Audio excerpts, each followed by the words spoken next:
할렐루야, 감사합니다. 오늘은 우리가 사무엘상 13장을 공부를 하겠습니다.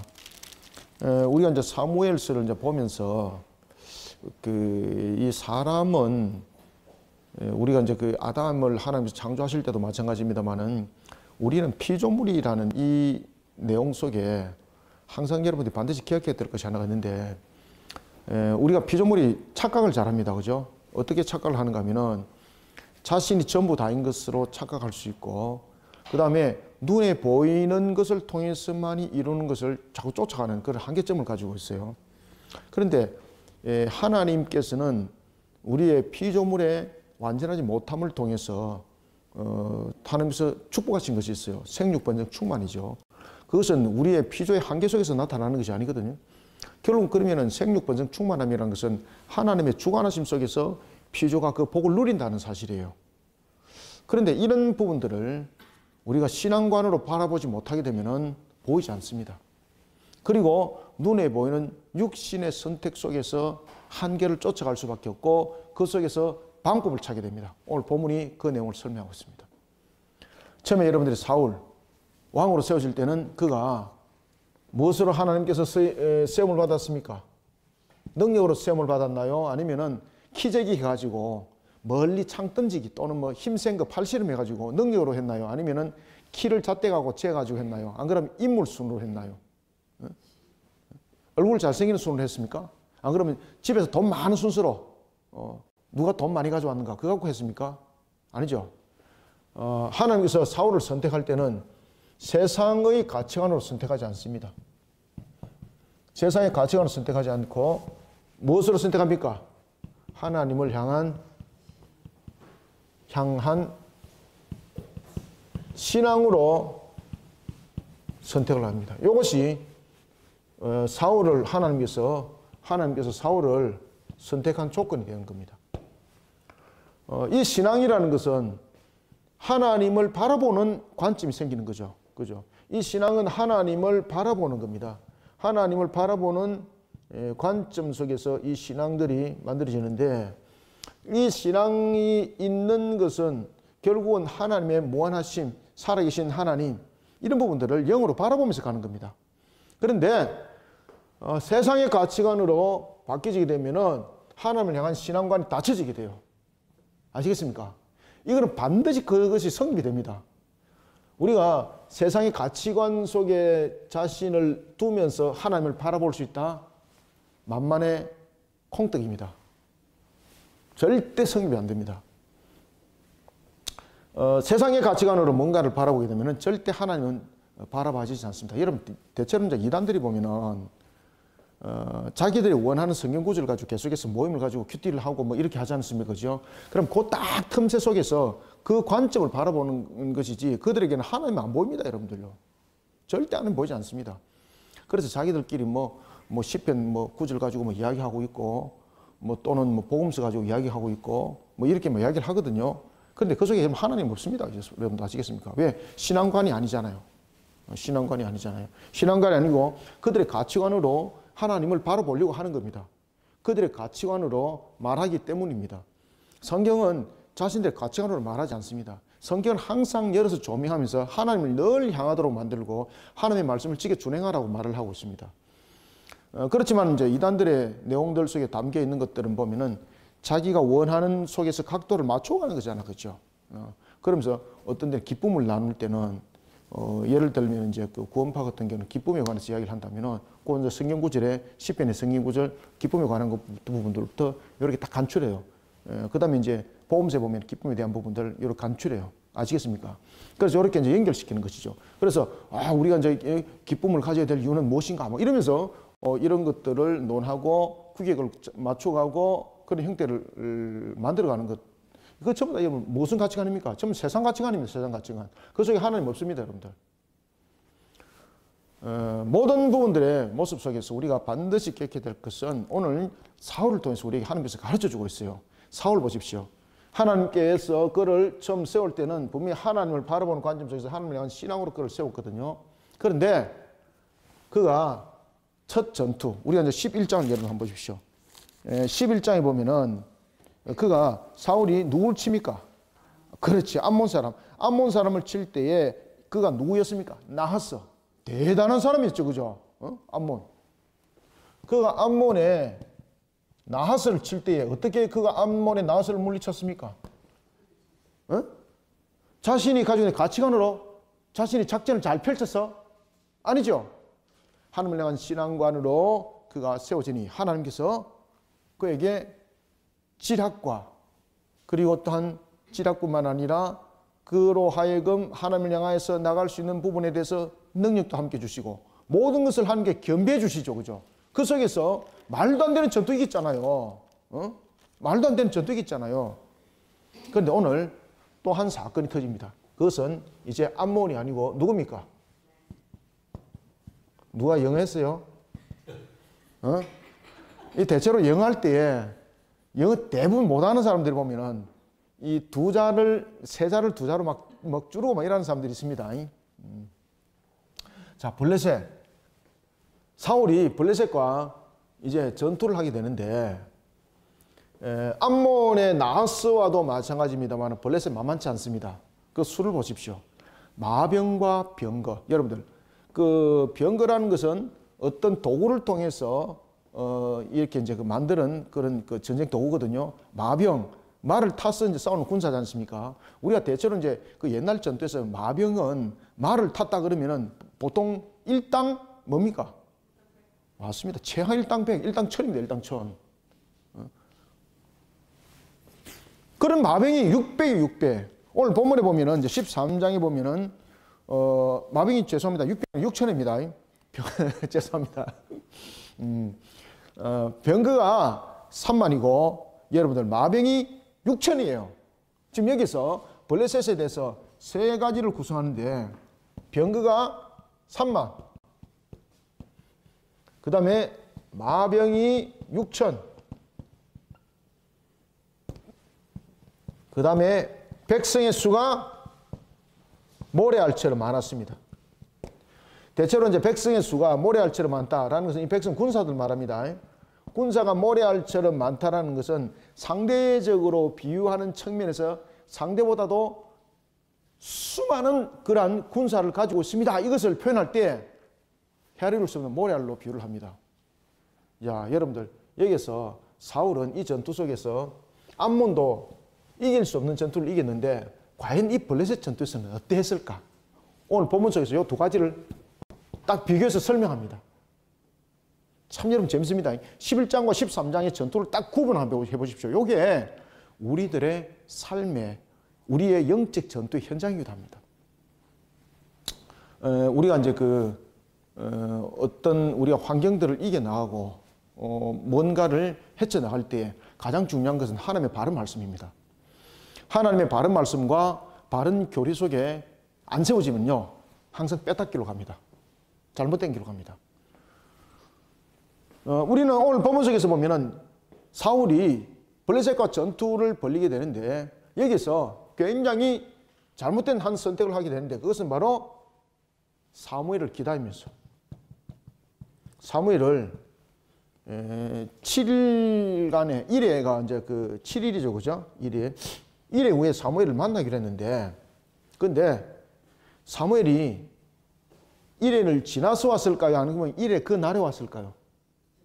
예? 진짜로? 자신 있습니까? 예?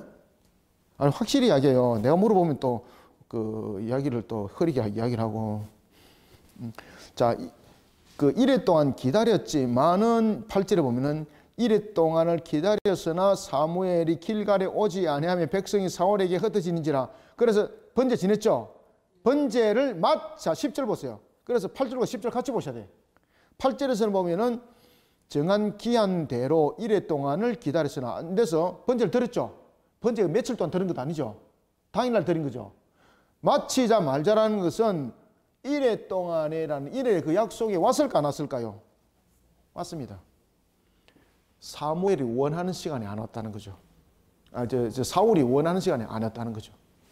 자, 이 속에서 우리가 신앙도 자신이 판단, 그러니까 결국 그것이 이제 세상 가치관이라는 것이 되는 겁니다. 우리가 이제 유권 해석이라는 부분도 마찬가지입니다. 성경을 가지고 일방적으로 자신이 원하는 유권 해석을 했다. 그 속에 하나님의 능력이 있겠습니까? 하나님이 살아계십니까? 있겠습니까? 그래서 이단들이 결국은 가는 곳이 뭔가 하면 불못입니다. 결국은 전부 다 불못이 던짐을 당합니다, 여러분들. 나중에 우리가 그때 가서 한번 보자고. 제 말이 맞는가 안 맞는가.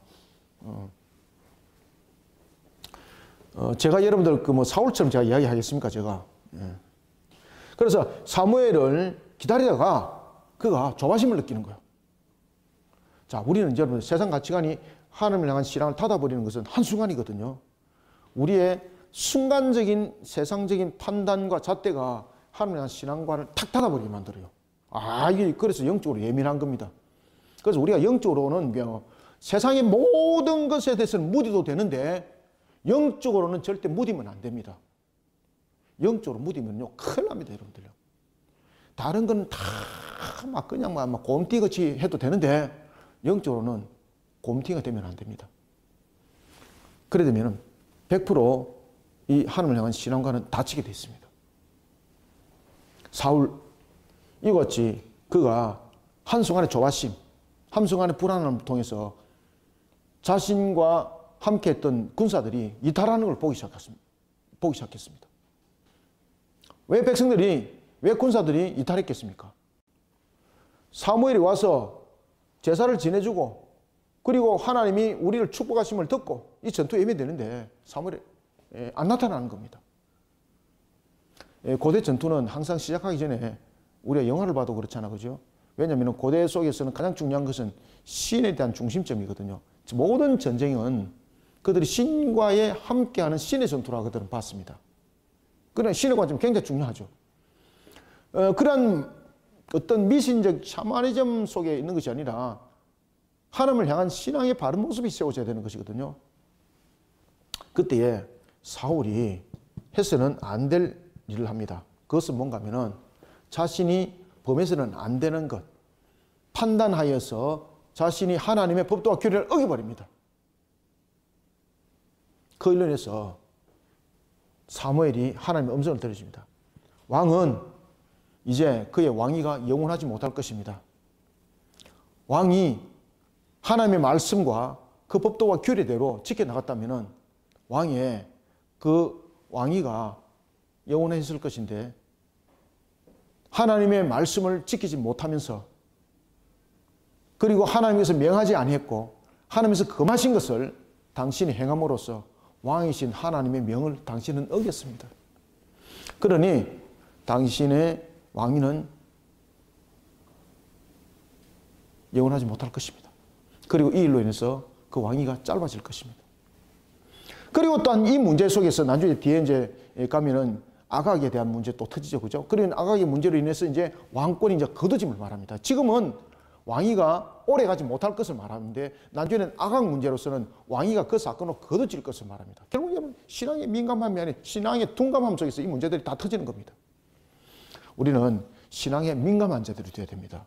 그래서 신앙에 민감한 것은 어떻게 민감하는가 하면요. 내가 예민해요. 나는 바람이 지나가도 나는 살살 잘 느껴요. 이게 민감한 것 아닙니다.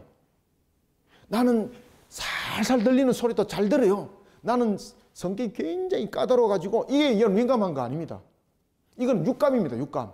아시겠습니까? 오감 속에서 나타나는 겁니다. 신앙의 민감은 오감에서 나타나는 것이 아닙니다. 신앙의 민감은 바로 뭔가 하면은 우리가 가지고 있는 지성과 정의와 의지 속에서 나타나는 인격 속에서 나타남이에요. 그러면은 우리의 신앙의 민감함은 무엇으로 연결되는가 하면은 우리가 인격적 신앙관 속에 세워짐인데 우리가 인격 신앙관이 세워지면 결국 무엇으로 연결되겠습니까? 하나님의 말씀을 잘 지키고 준행하는 것이 신앙의 민감함입니다. 자, 다시 한번 말씀드립니다.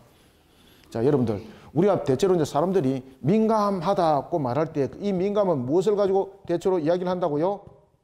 오감을 가지고 이야기해요. 오감을 가지고. 오감은 무엇이에요? 보고, 맞고, 맛보고, 듣고, 느껴지고. 이것이 오감이죠. 그죠? 그죠? 그래서 오감이 보면은 눈, 코, 그 다음에 뭡니까? 귀, 입, 그 다음에, 촉구, 수족, 그죠? 손과 발에서 느껴지는 것. 이런 것을 우리가 느끼는 것을 오감이라고 말하는 거예요. 신앙의 민감은 오감에서 나타나는 것이 아니에요. 신앙의 민감은 무엇으로 나타나요? 지정으로 나타나요. 지정으로. 인격 속에서 나타나요. 그래서 신앙의 민감은 오감으로 나타나는 것이 아니라 인격으로 나타나는데, 이 인격 속에서 나타나는 것은, 신앙의 민감은 무엇으로 만들어간다 그랬죠? 하나님의 법도와, 그렇지, 법도와 규례를 지키고 준행함 속에 신앙의 민감은 나타나요. 이제 아시겠죠? 그죠? 그런데 오늘 사울이 이 부분에서 어떻게 대항합니까? 민감을 그가 말 그대로 인격적 부분에서 법도와 규례를 지키는 것이 아니죠. 자신의 판단적 측면에서의 그 민감함이 드러났죠. 그죠? 그러니까 이 세상의 가치관이 신앙을 탁 덮어버리는 겁니다. 일순간에 바로 탁 덮어버립니다. 그러니까 암몬과 전투가 완전히 다른 결론이 나타나게 되는 겁니다. 자, 오늘 봅시다. 본문. 자, 13장. 자, 읽으면서 가겠습니다. 1절. 사울이 왕이 될 때에 40세라. 자, 여러분들, 사울이 왕이 될 때가 40세였고, 사울이 왕이 될 때가 40이었고, 그리고 그가 40년 동안 왕을 하면서 80세에 그가 블레셋에서, 오늘 이 전투를 벌일 때 블레셋에서 죽습니다. 그런가 하면은 다윗은 30에 이제 왕이 되죠. 그죠? 그리고 40년 동안 왕을 하면서 70이고, 그 다음에 여러분 보시면은 뭐 솔로몬 같은 경우도 마찬가지고, 다윗 같은 경우도 사울보다도 그 생명 연수가 짧아요. 솔로몬도 그렇고 다윗도 그렇고. 사울은 80에 죽을 때에 전쟁에서 싸우다가 죽어요. 여러분들요. 근데 다윗은 죽을 때 어떻게 죽어요? 병상에 누워서 돌아갔어요. 그죠? 그러면은 육신적으로 가장 사울과 다윗, 그 다음에 솔로몬 세 사람으로 육신적 능력과 세상적 가치관으로 말한다면은 누가 훨씬 최고입니까? 사울. 그런데 이런 사울이 죽을 때에 최후가 가장 비참하게 죽습니다. 그의 세상적 가치관과 판단은 육신적으로 뛰어남이 있었고 육신적으로 탁월함이 있었지만은 그것이 자기를 절대 복된 자리로 인도하지 못한다는 것을 우리는 알 수가 있어요. 오늘도 하나님의 바른 말씀과 바른 교리를 지켜나가는 것 얼마나 중요한지 모릅니다. 그래서 때로는 우리가 왜소해 보일 때도 있습니다. 다른 사람들의 눈으로 볼 때, 판단으로 볼 때 좀 이렇게 등급이 좀 떨어지는 그러한 어떤 뭐 수준, 생활이라든지 환경이라든지 이런 부분들이 있습니다. 이것이 절대 조건이 될 수 없어요, 여러분들. 하나님의 법도와 규례를 지키면서 우리는 모든 것을 이겨나갈 수 있는 조건은 그 속에 다 구성되어 있습니다. 사울이 왕이 될 때 40세라. 이때가 이제 두 가지 이제 그 설이 있는데, 이때는 이제 BC 1040년으로 보는 설이 있고요. 그 다음에 BC 1050년으로 보는 설이 있는데, 이것은 이제 그 왕위에 대한 그 플러스 마이너스 1년, 2년 그 사이에 벌어지는 것도 있고, 그 다음에 또 하나는 이제 여러 가지 이제 그 연도를 계산하는 측면에서 서로 맞물리는 사건들을 빼고 뭐 더하고 이런 것이 있는데, 일반적으로 볼 때 이제 학설에서는 사울이 왕이 됐을 때를 BC 1050년이라 이래 보시면은 가장 보편적입니다. 뭐 어떤 이 부분에서는 보면 BC 1040년이라 보기도 하거든요. 근데 일반적으로는 BC 1050년으로 보는 것이 가장 보편적인 이 하나의 연도의 학설이라 볼 수가 있겠습니다. 자, 이때가 이제 40세라. 이때가 이제 BC 1050년이라는 거죠. 그리고 그가 왕으로 세워진 지 2년입니다. 2년. 몇 년? 2년. 자, 여러분들, 사울이 2년 사이에 많이 변했다 이 말입니다. 긴 시간도 아니죠. 그죠? 20년도 아니고 2년 사이에 변합니다. 그러니까 우리가 첫 신앙들이 바르게 세워져서 가기 위해서는 항상 우리의 지정의가, 우리의 인격이 하나님의 법도와 규례를 준행하는 속에 항상 가셔야 됩니다.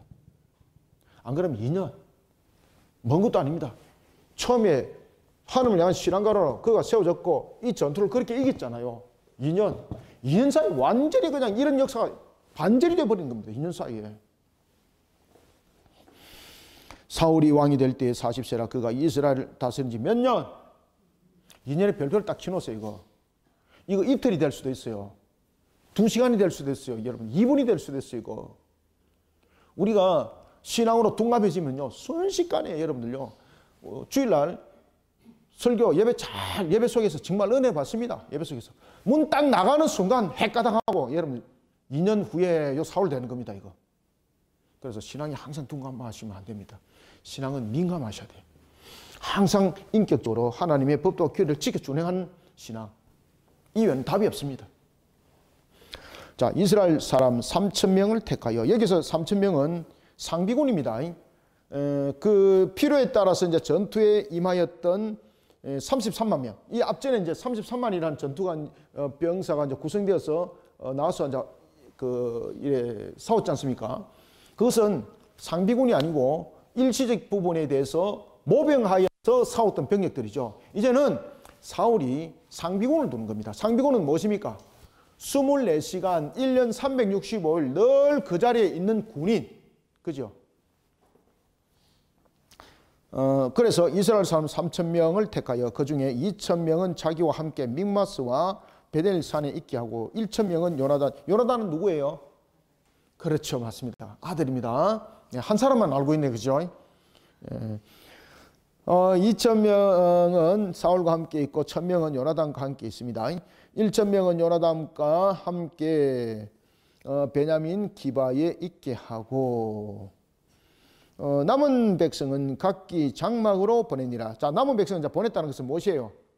상비군이 아니라는 거죠. 여기서 이제 상비군이라는 것은 늘 그들과 함께 있어야 되기 때문에 먹고 마시는 것도 그 안에서 해결 다 해야 되는 거죠. 30만 명이 있다. 이게 매일매일 해결되겠습니까, 이거? 감당이 안 되는 거예요, 여러분들. 그래서 남은 백성들을 다 각기 이제 장막으로 다 돌려보냈더라, 이 말입니다. 그러면서 이제 상비군이 3,000명이 생기고, 그리고 어떤 전쟁이 일어나게 되면은 모병을 하여서 각 지파별로 모병을 하여서 또 전투를 벌리면 되니까 그 3,000명이 전체적인 지파를 그리고 나라를 이스라엘 나라를 다스리는 중추적인 역할을 했다 이 말입니다. 자, 이때 이제 요나단이 블레셋 수비대를 칩니다. 요나단이 블레셋 수비대를 쳤을 때는 말 그대로 그들에게 감당이 될 수 있다 없다가 아니라 요나단도 여러분 잘 아십니다만은 굉장히 충성스럽고 용감하고 그리고 항상 하나님을 향한 신앙 속에서 세워진 자였죠. 그죠? 자신의 사적인 유익을 구하지 않는 자. 그런 요나단이 블레셋 수비대를 칩니다. 이때 블레셋 사람들이 자신들이 넘어짐을 당했다는 소식을 듣고 각 고을에서 이제 일어나기 시작하는 겁니다. 이 블레셋도 보면은 단일 민족으로 구성되어 있는 것이 아니죠. 그죠? 여러 족속들과 함께 연합이 되어 있는 그런 속에 그들이 있었습니다. 그래서 블레셋 수비대가 요나단에게 완전히 무너졌다는 것을 알고 이제 그들이 각 골별로 일어나게 되는 겁니다. 이것이 이제 사울에게 들려졌습니다.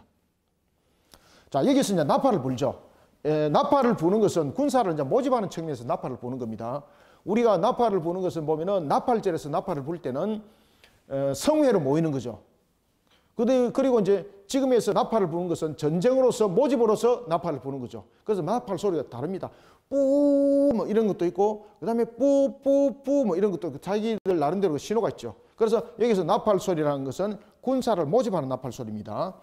3절부터 다시 봅시다. 요나단바에 있는 블레셋 사람의 수비대를 치매 블레셋 사람이 이를 들은지라. 사울이 온 땅에 나팔을 불어 이르되 히브리 사람들은 들으라 하니 온 이스라엘이 사울이 블레셋 사람들의 수비대를 친 것과 이스라엘이 블레셋 사람들의 미움을 받게 되었다 함을 듣고 그 백성이 길갈로 모여 사울을 따르니라. 아멘. 자, 이제 왕으로 세워졌고요. 이제 왕으로 그가 공식적인 즉위를 했던 장소, 그런 장소가 이제 하나님의 법을 어기는 장소가 된다. 이것을 이제 뒤에 보여주는 거예요. 자, 여러분들 사울이 그 왕으로 세워질 때 여러분들 한번 봅시다. 자, 사울이 왕으로 이제 세워질 때 보면은 그가 10장 10절에 보면은 사무엘이 백성을 미스바로 불러 여호와 앞에 모으고 이제 그런 이야기가 쭉 나타나죠, 그죠? 그러면서 그가 지파를 뽑을 때에 베냐민 지파였고 그 다음에 마더리 가족이었고 기스의 아들이었습니다. 그죠? 아들이었습니다. 이렇게 그가 왕으로 세웠던 사울, 그리고 그가 세워졌던 장소가 길갈. 그죠? 10장 8절 보십시오. 너는 나보다 앞서 길갈로 내려가라. 내가 네게로 내려가서 번제와 화목제를 드리리니 내가 네게 가서 네가 행한 것을 가르칠 때까지 7일 동안 기다리라. 그래서 길갈은 결국은 이제 사울이 왕으로서의 부름을 받고 세움을 당했던 장소, 세움을 받았던 장소, 이런 길갈이 하나님을 배반한 장소가 되는 겁니다. 길갈이 두 가지로 됩니다. 하나는 세움의 장소가 되고 또 하나는 하나님을 향한 신앙 속에 자신의 판단 속에 어떤 역사가 일어날까? 결국은 그가 하나님의 말씀을 거역하는 그런 길갈이 되는 겁니다. 세움을 받았던 길갈, 하나님의 말씀을 거역하는 길갈. 자, 이런 속에 한 장소가 두 모습으로 나타납니다. 이것은 사울의 암몬을 쳤을 때 모습과 블레셋의 무너짐을 당할 때 모습과 똑같습니다. 자, 길갈입니다. 길갈로 모였습니다. 5절 블레셋 사람들이 이스라엘과 싸우려고 모였는데 병거가 얼마? 3만. 마병이 얼마? 6천. 군사는 얼마? 모략. 블레셋 사람들이 이스라엘과 싸우려고 모였는데 병거가 3만이요 마병이 6천이요 백성은 해변에 모래같이 많더라. 여기서 모래같이 많다라는 것은 하나의 비유적 측면입니다. 상대적 적군보다도 수가 더 많은 것을 표현할 때에 헤아릴 수 없다는 것은 상대가 예를 들면 이겁니다. 예를 들면은 A가 병사가 100명이라면은 B가 만이다 말이죠. 만 이상이다. 이 상대가 안 되잖아요. 이것을 비유적으로 표현할 때를 무엇이라고 표현한다고요? 모래알처럼 많습니다. 이렇게 표현하는 거예요. 그러면 모래알처럼 많다는 것은 숫자로만 많을 뿐만 아니라 상대가 안 되는 숫자라는 말이에요. 상대가 안 되는 엄청난 숫자라는 말이에요. 상대가 안 되는 엄청난 숫자. 상대할 수 없는. 그래서 적군의 수가 사울이 이끌고 있는 군사의 수보다도 말도 안 될 정도로 많다. 이것을 해변에 모래같이 많더라로 표현하고 있습니다. 해변에 모래같이 많더라. 그들이 올라와 베다웬 동쪽 믹막스에 진침해 이스라엘 사람들이 위급함을 보고, 자, 여기서 여러분 잘 보십시오. 위급함을 보고 왜 위급함을 봤을까요? 지금 이 병사들을 무엇으로 봤습니까? 무엇으로 봤습니까? 오감으로 보는 거, 오감으로. 눈으로 보고 판단한 거잖아요. 그죠? 눈으로 보고 판단하니까 무엇이 생기는 겁니까? 신앙으로 바라보는 것이 아니라 눈으로 보고 바라보니까 두려움만 생기는 거예요. 그러니까 두려움이 생기니까 어떻게 해야 될 거예요? 그 두려움을 세상적인 눈으로 판단했습니다. 그러면 세상적인 판단을 하는 믿음이 생겨나는 것이라기보다는 이것을 어떻게 하면 될까라는 부분에서 모방적 측면에서 신앙이 이제 만들어지기 시작해요. 이 잘못된 신앙이 이제 그렇게 가는 거예요. 우리가 눈으로 보고 두려움을 가질 수는 있죠. 그죠? 그런데 두려움을 가질 때도 우리가 신앙으로 자신을 민감하게 세워야 되는 거죠. 신앙으로 민감하게 세운다는 것은 어떻게 하는 것이다? 항상 법도와 규례를 지키는 것이 민감입니다. 그 외에는 방법이 있다 없다? 오감으로 나타난다? 없습니다, 여러분들요. 그러면 다른 방법으로는 안 된다는 이야기죠. 신앙이 민감이 만들어지는 것은. 그런데 이들이 신앙의 민감을 이와 같이 법도와 규례를 지키는 것으로서 신앙을 대체를 안 하다 보니까 이 두려움이 무엇으로 나타납니까? 이 두려움이 나중에 하나님의 말씀을 거역하는 모습으로 나타나는 겁니다. 이게.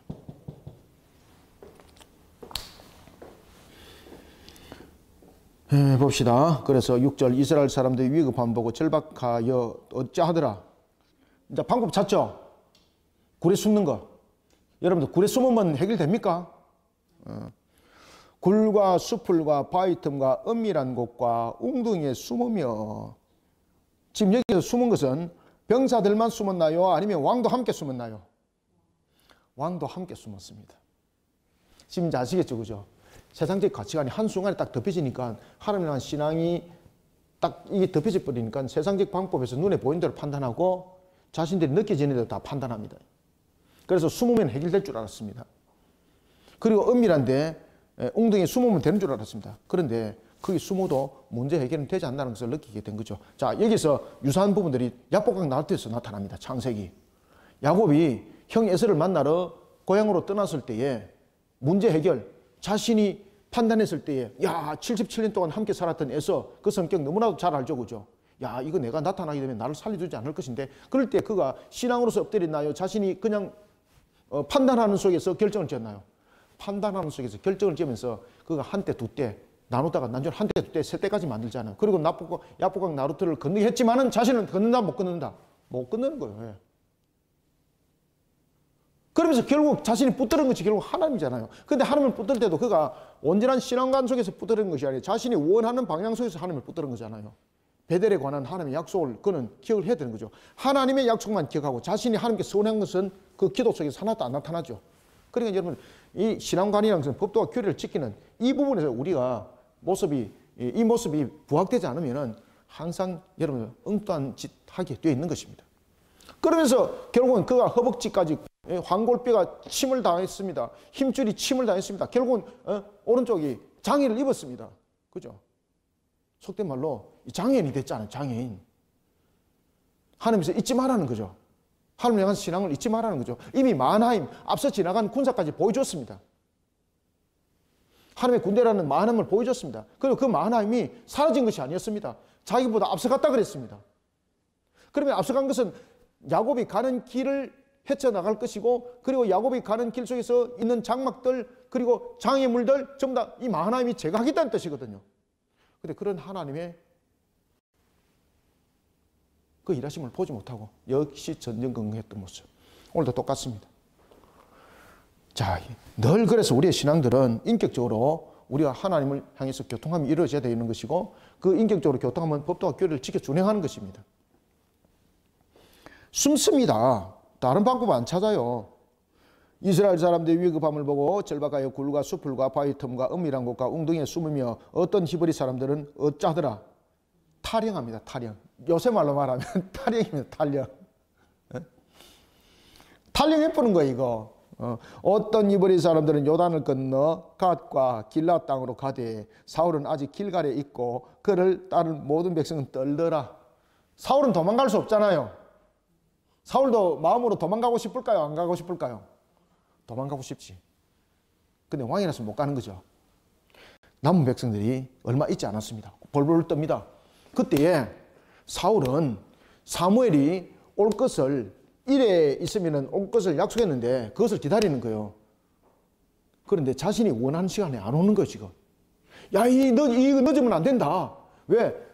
조금 더 늦으면은 이제 자, 사무엘이 오기가 1회 후에 올 것이라는 것은 이 함께한 군사들도 알고 있는 거잖아요. 그죠? 아, 잠깐 기다려. 사무엘이 올 것이야. 이렇게 했는데 1회입니다. 근데 1회가 지나가지고 8회가 되었습니다. 그럼 병사들은 다 도망갈 거잖아요. 그래서 1회가 지나가기 전에 병사들을 묶어 놓으려고 그가 수단을 선택하는 것인데, 그것은 바로 뭔가 하면 사무엘이 안 왔으니까 자신이 그 제사장 역할을 해버리는 거예요. 법도와 규례를 지켰다 안 지켰다? 안 지키는 거예요. 하나님의 말씀을 거역하는 거예요. 그래서 길갈의 장소가 왕으로 세움을 받았다면 하나님의 말씀을 거역하는 장소가 되는 겁니다. 이것이 우리의 똑같은 우리의 한 장소에서 신앙의 판단이 이렇게 될 수가 있습니다. 여러분 아시겠습니까? 그래서 저와 여러분들이 길갈에서 늘 세움을 받길 바랍니다.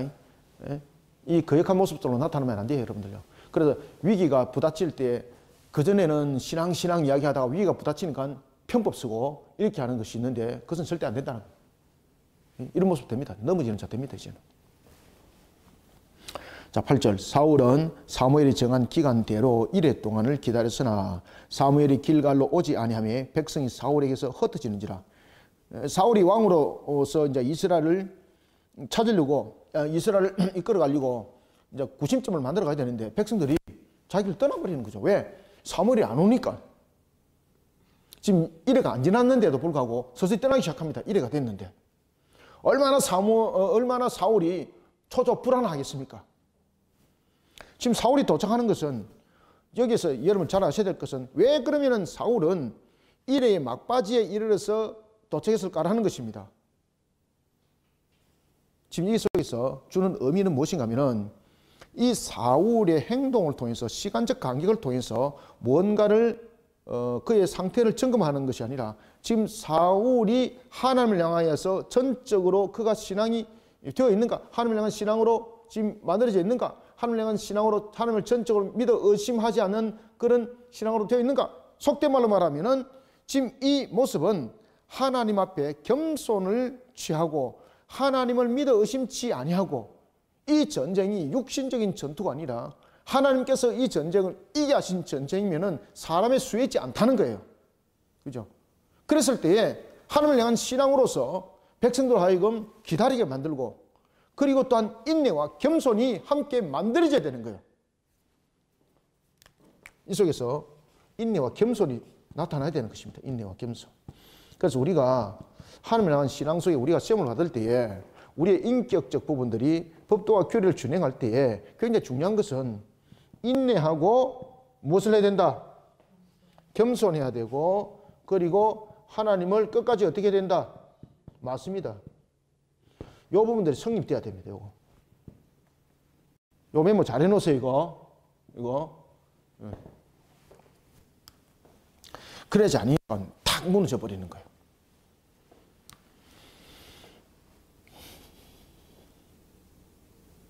사울이 9절 사울이 이르되 번제와 화목제물을 이리 가져오라 하여 번제를 드렸더니, 여기서 번제와 화목제물을 왜 가져오라 그랬겠습니까? 백성들이 자꾸 떠나니까. 야, 이거 수습해야 되겠다. 그러면서 방법을 구한 거예요. 이 세상적 방법이죠. 이 신앙 속에서 나타나는 것 아니죠. 하나님께서 그렇게 하라고 말씀했나요? 혹시나 번제와 화목제 이렇게 드리고 이럴 때에 혹시 제사장이 없으면 네가 알아서 대충 처리해? 이런 것들이 여러분 법도와 규례에 있나요? 아니죠. 제사장만이 드리지는 부분이었죠. 이 부분에 대해서 사무엘이 분명히 이야기를 했죠. 그죠? 사무엘이 왕권에 대해서 구분할 때에, 우리가 이제 지난주에도 봤습니다만, 구분할 때에 자신이 그 사사로서의 그 왕권이 함께 있었고, 그 다음에 선지자 직분과 제사장 직분이 있었는데, 자신은 왕권은 이제 더 이상 자신이 다스린 자로 있을 것이 아니라 이 부분들에 대한 모든 부분들은 사울에게 넘어갔음을 그가 공식적으로 선포했죠. 그러나 그럼에도 불구하고 그는 여전히 무엇에 전력을 다할 것이라고 그랬습니까? 하나님을 예배하는 일에, 그리고 나라의 백성들을 위하여 기도하는 일에 전력을 다할 것이고, 가르치는 일에 전력을 다할 것이다. 이것이 자신의 고유한 사역임을 분명히 이야기를 했죠. 왕권과 구별되는 것을 분명히 이야기했죠. 그러면 왕권 속에서는 이 부분들의 제사장 직분이라는 것은 연결될 수 없다는 것을 분명히 왕위를 세우면서 그 장면이 이미 선포되었습니다. 그죠? 그런데 사울은 그런 부분들 속에서도 신앙이 중심이 있는 것이 아니라 그 백성들의 마음을 부여잡을 수 있는 조건이 더 중요했습니다. 그래서 그가 그냥 판단해버리는 겁니다. 화목제물을 이리 가지고 오라 하여 번제를 드렸더니, 10절 번제를 드리기를 마치자. 그럼 다시 말하면 사무엘이 도착한 것은 날짜가 지났어가 아닙니다. 그렇죠. 아까 질문을 드렸던 거예요. 일에 지나서 왔을까요? 안 지나고 왔을까요? 그러니까 여러분들이 다 지나고 왔다 그러잖아요. 일에 안 지나고 왔습니다.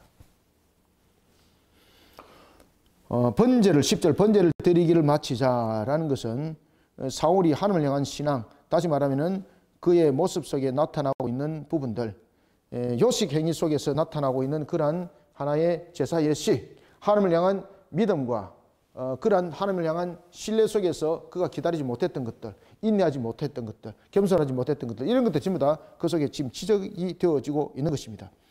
번제를 드리기를 마치자 사무엘이 온지라 사울이 나가 맞으며 무난하며 사무엘이 이르되 왕이 행하신 것이 무엇이냐 하니 사울이 이르되 백성은 내게서 흩어지고 당신은 정한 날에 오지 아니하고, 여기서 여러분 정한 날이라는 것은 사무엘에게 책임을 전가시키는 것이죠.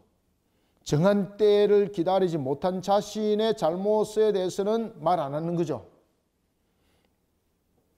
정한 날에 오지 아니하고 블레셋 사람은 믹마스에 모였음을 내가 보았으므로 이에 내가 이르기를 블레셋 사람들이 나를 치러 길갈로 내려오겠거늘 내가 여호와께 은혜를 간구하지 못하였다 하고 부득이하여 번제를 드렸나이다 하니라. 핑계죠. 그죠? 여러분들 지금 여기서 나타나고 있는 것은 내가 여호와께 은혜를 간구하지 못하였다 하고 라는 것은 어떤 종교적인 형식으로서 문제 해결하는 거죠. 여러분들 우리가 어떤 문제를 종교적 형식으로 여러분 해결할 수 있습니까? 아닙니다. 이거. 그래서 우리의 신앙은 종교적 형식이 되면 안 됩니다. 인간적인 계산 방법에서 근거하여서 신앙이 만들어진다? 아닙니다. 신앙은요 항상 이 속에 인내와 겸손과 신뢰가 함께 곁들여져야만 있습니다. 자, 10절. 사무엘이 사울에게 이르되 왕이 망령되이 행하였도다. 왕의 하나님 여호와께서 왕에게 내리신 명령을 지키지 아니하였도다. 자, 여기서 이제 우리가 보면은 앞에도 제가 잠깐 그냥 육성으로 말씀드렸는데 다시 칠판에 써서 한번 확인합시다. 자, 사울이 왕으로 세워질 때에 사울이 왕으로 세워집니다. 이때에 사울의 왕이 세워질 때는 사무엘이 분명히 구별점을 짓습니다. 이 속에서 처음에는 사무엘이 사사 여기서 보면은 정치와 그 다음에 군사에 관한 통치권을 다 가지고 있었죠. 이것이 나중에 왕권으로 이것이 나중에 사사에 대한 이 부분들이 나중에 무엇으로 이전됩니까? 그렇죠. 왕권으로 이전됩니다. 이전. 누구에게? 사울에게. 그런데 사무엘이 그 당시에 가지고 있는 것이 사사로서의 직분뿐만 아니라 무엇으로 또 가지고 있었습니까? 선지자로서 그리고 제사장으로서의 그 역할들이 있었는데 그가 자신이 사사로서의 이제 그 권한은 더 이상 사용하지 않겠다고 말하면서 사사로서의 정치라는 이런 어떤 통치권과 군사로서의 이런 다스림에 대한 부분들이 무엇으로 넘어간다? 왕권으로 넘어가는 것을 사울의 즉위식을 통해서 이야기를 하게 됩니다. 즉위식을 통해서. 그런데 그 즉위식을 통해서 사무엘은 뭐라고 말하는가 하면 내가 이제 전력을 하겠다. 두 가지에. 무엇을 전력하겠다? 하나님을 향하여서 백성들을 향하여서 하나님께 기도하는 것에 전력을 다하고 그리고 백성들을 가르치는 것에 있어서 그가 전력을 다할 것을 그가 선포합니다. 그러면서 백성들을 가르치는 부분에서는 나중에 무엇이 세워집니까? 남아나요시 세워지는 거죠. 그죠? 선지생들 학교. 여기 대해서 전력을 가하겠다는 것은 자신의 생각이 아닙니다. 하나님께서 이것을 이렇게 구별한 겁니다. 그러면은 사울은 왕권으로서 이 두 가지 직분의 부분에서 침범을 할 수 없어요. 오늘 본문이 그 이야기를 하고 있는 겁니다. 그럼에도 불구하고 왕의 즉위식 때 이러한 부분들이 선포되었음에도 불구하고 지금 사울이 자신의 눈에 보이는 그 상황을 모면하기 위해서 하면 안 될 짓을 한 거예요. 그러나 결국은 인내와 겸손의 신앙과 신뢰의 신앙이 되지 못하니까 결국은 하나님 법도와 규례를 어기게 되는 거역함의 자리가 길갈이 됐다 이 말입니다. 그래서 오늘 본문에 보면은 13절 보세요. 사무엘이 사울에게 이르되 왕이 망령되이 행하였도다. 왕의 하나님 여호와께서 왕에게 내리신 명령을 이라는 것은 이런 부분들을 함께 담고 있습니다. 명령을 지키지 아니하였도다. 그리하였더라면 자 보세요. 여호와께서 이스라엘 위에 왕의 나라를 영원히 세우셨을 것이거늘 여기서는 왕권이 박탈되는 것도 아닙니다. 왕위가 영원하지 못하다는 것을 이제 이 사건을 통해서 이제 그 하나님께서 사울에게 선포를 해요. 그리고 또한 나중에 뒤에 또 한 문제가 터지죠. 아각에 대한 문제. 아각에 대한 문제에서는 이제 왕위가 폐위되는 것을 선포해요.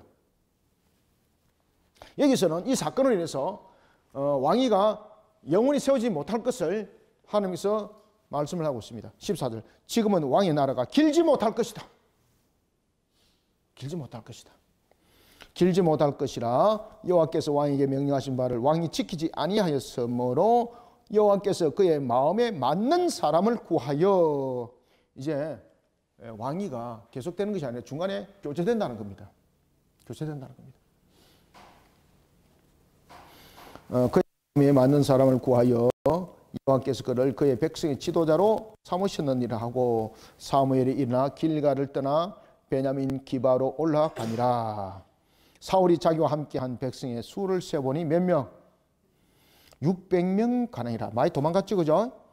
처음에는 몇 명이었습니까? 자기와 함께했던 군사 2000명인데 많이 도망갔죠, 그죠? 600명 가량이라. 처음에는 암몬과 전쟁에서는 전투에서는 33만 명. 물론 이것은 이제 상비군은 아니었습니다만은 지금 이 상비군으로 33만을 상비군으로 3,000명을 채웠죠. 1,000명은 자신의 아들 요나단, 그리고 2,000명은 자기 중심. 그런데 이제 자기와 함께하고 있는 상비군이 600명밖에 안 되더라. 근데 요나단과 함께했던 상비군들은 흩어졌다 안 흩어졌다? 안 흩어집니다. 나중에 한번 보십시오. 그래서 결국은 사울이 자신의 아들 요나단으로 인해서 체면도 회복되고 이런 일들이 이제 일어나게 되는 거죠. 그런데 이제 그런 부분에 대해서 자신이 또 엉뚱한 선포를 막 하게 되는 거죠. 16절 사울과 그의 아들 요나단과 그들과 함께한 백성은 베냐민 게바에 있고 블레셋 사람들은 믹마스에 진쳤더니 노략군들이 세대로 블레셋 사람들의 진영에서 나와서 한때는 오브라 길을 따라서 수알 땅에 이르렀고 한때는 벳호론 길로 향하였고 한때는 광야 쪽으로 스보임 골짜기가 내려다 보이는 지역 길로 향하였더라. 지금 블레셋이 이스라엘을 어떻게 지금 압력을 가하고 있다는 겁니까? 우리가 이제 보면은 이제 지중해 보면은 그 에덴 그 요단 그 동쪽은 내륙 쪽이고 서쪽이 지중해 쪽이죠, 그죠? 블레셋은 이 그 지중해 쪽 그 해안가로 이렇게 중심적으로 이렇게 그 세력을 형성하고 있었거든요. 그러면서 이들이 공격을 어떻게 가고 있는가 하면은 북쪽과 남쪽을 제외한 남쪽은 이제 보면 이제 애굽에 대한 그 전진 기지들이 그쪽에 있거든요. 거기까지는 이 블레셋 세력들이 여전히 장악을 하지 못했어요. 그러니까 해안가 이렇게 이제 지중해가 이렇게 있으면은 여기 지중해고 요것이 이제 애굽이에요. 요 지역이 애굽이에요. 그죠? 시내산이 요쪽 있지 않습니까? 그러면 그들이 주로 이제 주둔했던 지역들이 요런 해안가 쪽, 요 쪽으로 이렇게 형성되어 있던 거죠. 그래서 이들이 어떻게 공격하는가 하면 이것이 남쪽입니다. 북쪽에서, 서쪽에서, 그 다음에 북쪽에서, 동쪽에서 이렇게 세 박자로 이렇게 공격을 했다는 겁니다. 그래서 세대로 블레셋 사람들이 진영에서 나와서 한때는 오브라 길로 따라서 수알 땅에 이르렀고 한때는 베도론 길로 향하였고 한때는 광야 쪽으로 스범 골짜기가 내려다 보이는 지역길로 향하였더라. 그때에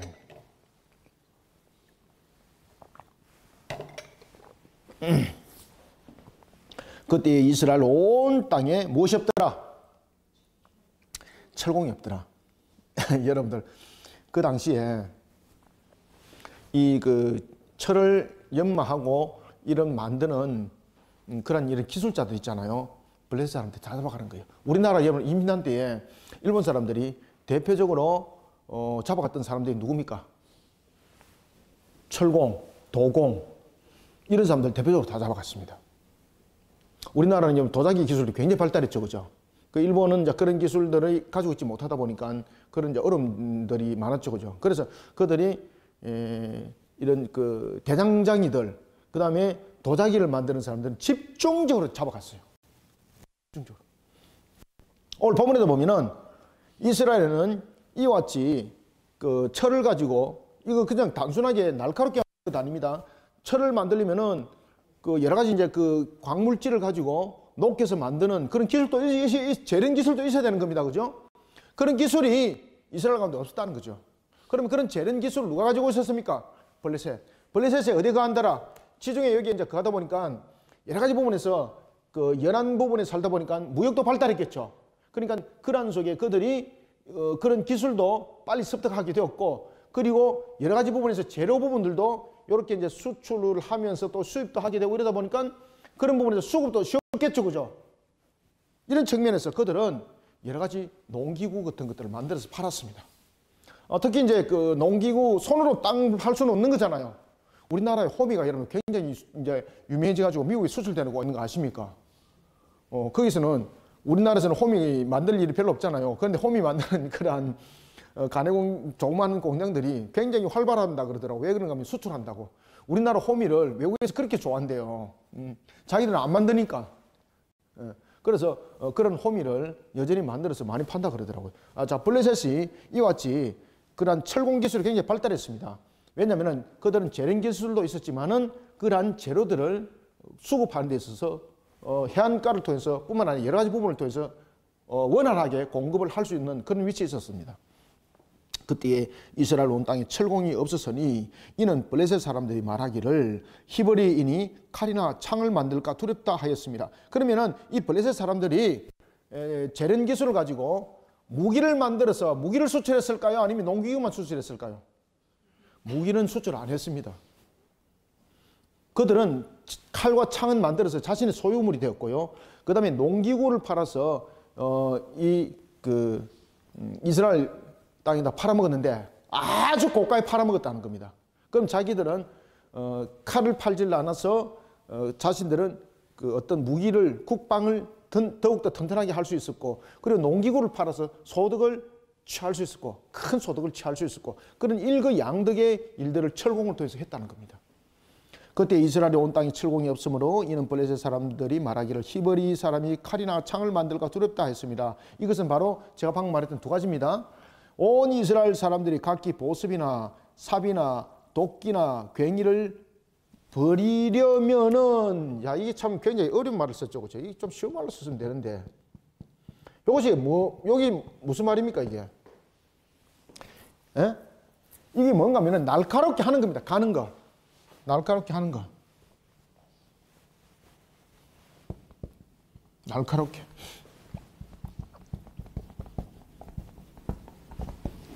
날카롭게 가는 거.